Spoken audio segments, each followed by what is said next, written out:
வழக்கு நிலையில அவர் கைது செய்யப்பட்டிருக்கிறார். சீமானின் மனைவி போலீஸ் தற்போது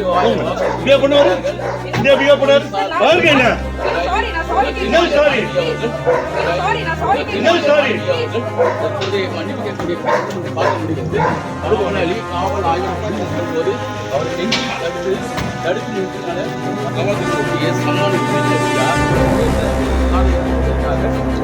காவல் ஆய்வாளர்கள்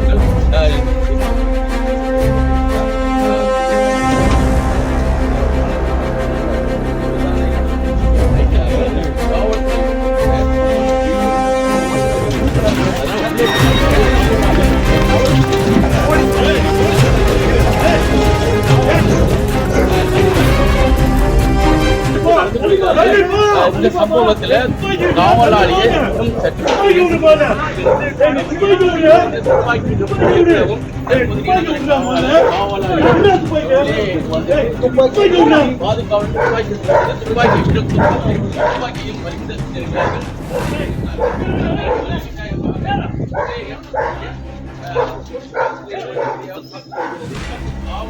வழக்கு நிலையில அவர் கைது செய்யப்பட்டிருக்கிறார். சீமானின் மனைவி போலீஸ் தற்போது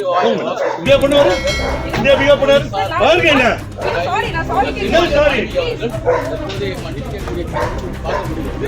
மறுமணி காவல் ஆய்வு போது அவரை தடுத்து நிறுத்தினால சம்மனை கிழித்த தியாமடம்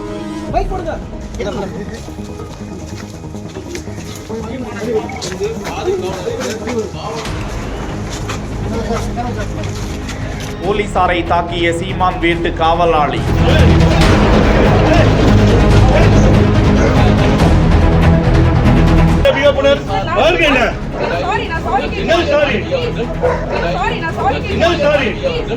பாலியல் வழக்கில் உயர்நீதிமன்ற உத்தரவுப்படி சீமானை விசாரணைக்கு வருமாறு அழைக்க நீலாங்கரையில் உள்ள அவரது வீட்டின் இல்லத்தின் வாயிலில் ஒட்டப்பட்ட காவல்துறையினர் சம்மனை அங்கு பணிபுரிந்து கொண்டிருந்த காவலாளி கிழித்து எறிந்த நிலையில் அவருக்கும் வளசரவாக்கம் காவல்துறையினருக்கும் தள்ளுமுள்ளு ஏற்பட அவரை குண்டு கட்டாக தூக்கிச் சென்று ஜீப்பில் ஏற்றிய நிலையில் வீட்டில் இருந்து பதறி அடித்துக் கொண்டு வெளியே வந்த சீமான் மனைவி கயல்விழி, நான் மன்னிப்பு கேட்கிறேன், அவரை விடுங்க என கேட்ட போதும் எப்படி விட முடியும் என்பது போல அந்த நபரை காவல் நிலையத்திற்கு அழைத்து செல்லும் போலீசார் குறித்த காணொளி வெளியாகி பரபரப்பை ஏற்படுத்தி வருகிறது.